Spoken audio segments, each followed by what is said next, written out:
On May 10, 1941, the deputy Führer of Nazi Germany climbed into a fighter plane, flew alone to Scotland, and was never a free man again.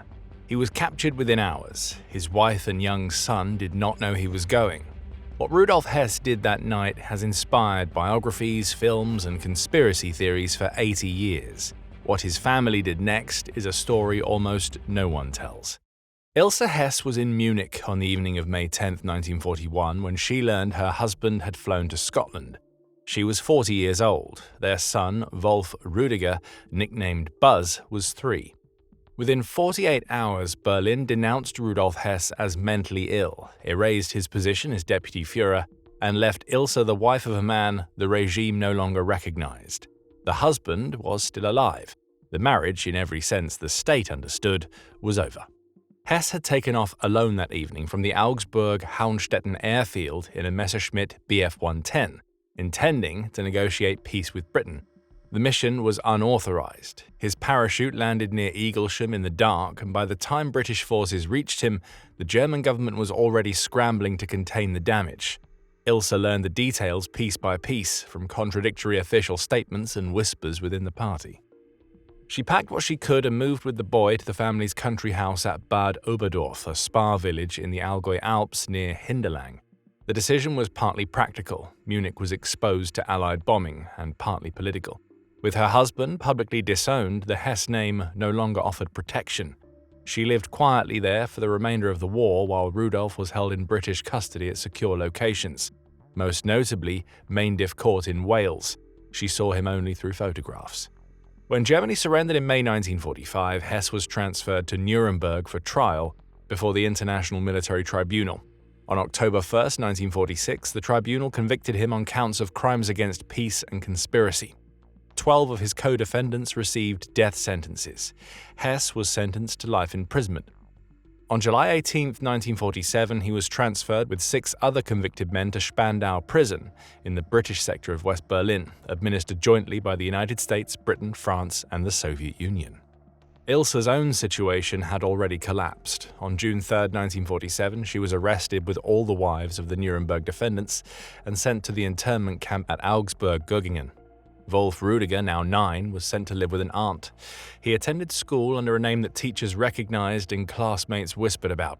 The boy whose godfather had been Adolf Hitler was now the son of a Nuremberg prisoner, growing up in a country that wanted to forget both his father and him. A denazification tribunal classified Ilse as a follower under Group 3, the category applied to those deemed sympathetic to Nazi ideology but not actively criminal. She was released on March 24, 1948, and returned to the Allgäu. Mother and son were reunited. The man at the center of their lives was behind 4 power walls, and he had made it clear that he did not want them to visit. The refusal was deliberate. Rudolf Hess told his family that Spandau's conditions were not fit for his wife to see, and for 28 years he held to that position. Each inmate was allowed 4 sheets of paper per month for correspondence. Hess used the paper, the visits he turned down. Ilse made the best of what she had. In 1952, she published England, Nuremberg, Spandau, Ein Schicksal in Briefen, England, Nuremberg, Spandau, A Fate in Letters, through Drüffel Verlag, a far-right publisher that specialized in the literature of former Nazis and their sympathizers. The book compiled her correspondence with her husband, presenting Hess as a loving husband wrongly imprisoned for a peace mission. An English edition, Prisoner of Peace, translated by Merrick Booth and edited by George Pyle, was published in 1954. The books generated modest income and a particular kind of attention.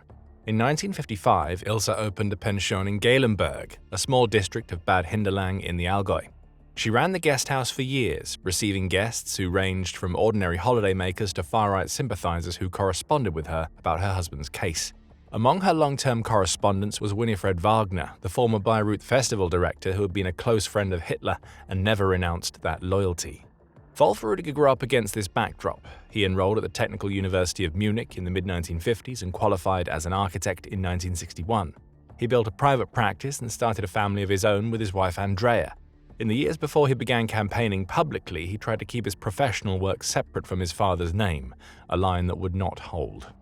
On October 1, 1966, Albert Speer and Baldur von Schirach were released from Spandau after completing their 20-year sentences.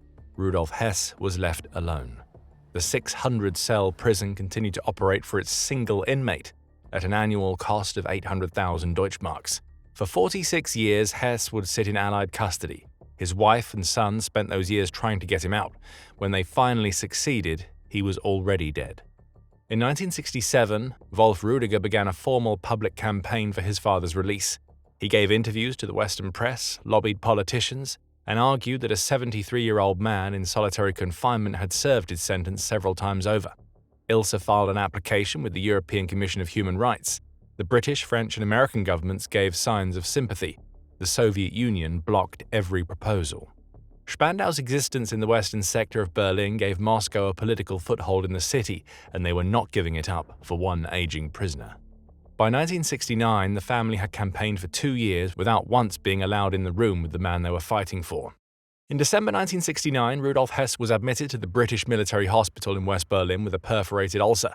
He was 75 years old, in severe pain, and for the first time since May 1941, he agreed to let his family come. Ilse, now 69, walked into the hospital room with Wolf Rüdiger, who was 32.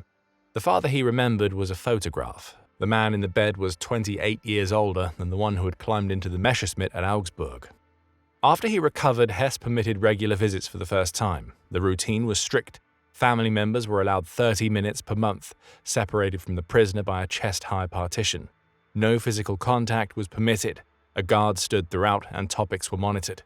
What should have been a reunion after decades was a conversation across a wooden barrier under four-power supervision. Andrea Hess, Wolf Rüdiger's wife, became a welcome addition to the visiting roster. She brought photographs and small films of the couple's 3 children, which Hess studied closely. The grandchildren themselves were not permitted to visit together. The cell block allowed too few visitors at once. And Wolf Rüdiger later told reporters that his father had wanted to hug the children, but would never have been allowed to. Wolf Rüdiger turned the campaign into a second profession.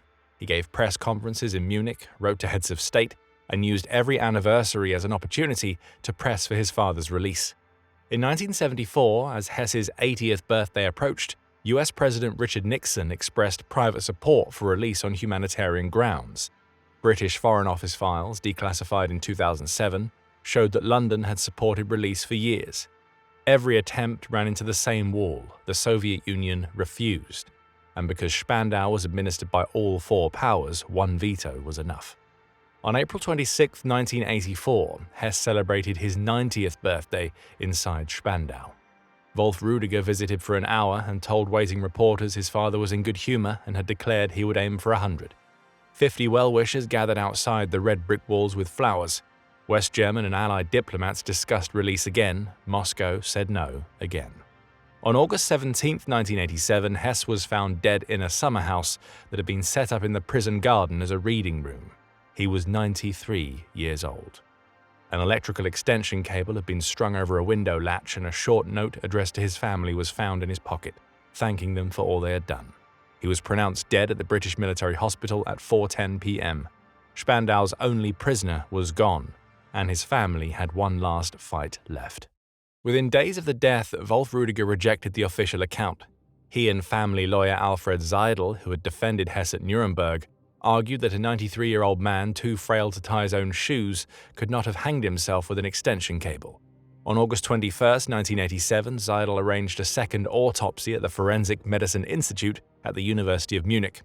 Professor Wolfgang Spahn, head of the institute, conducted the examination. His report found injuries consistent with strangulation rather than the partial hanging described by the British pathologist, though Spahn himself stopped short of saying a third party had been involved. The Four Powers Authority ruled the death a suicide on September 17, 1987. Spandau prison was demolished within weeks, the rubble crushed and scattered in the North Sea specifically to prevent the site from becoming a neo-Nazi shrine. Hess was initially buried at an undisclosed location. On March 17, 1988, his body was reinterred at the family plot at the Lutheran cemetery in Wunsiedel, where his parents had owned a holiday home. The gravestone carried the family motto, Ich hab's gewagt, I have dared. Wolf Rüdiger spent the rest of his life arguing that his father had been murdered by British intelligence.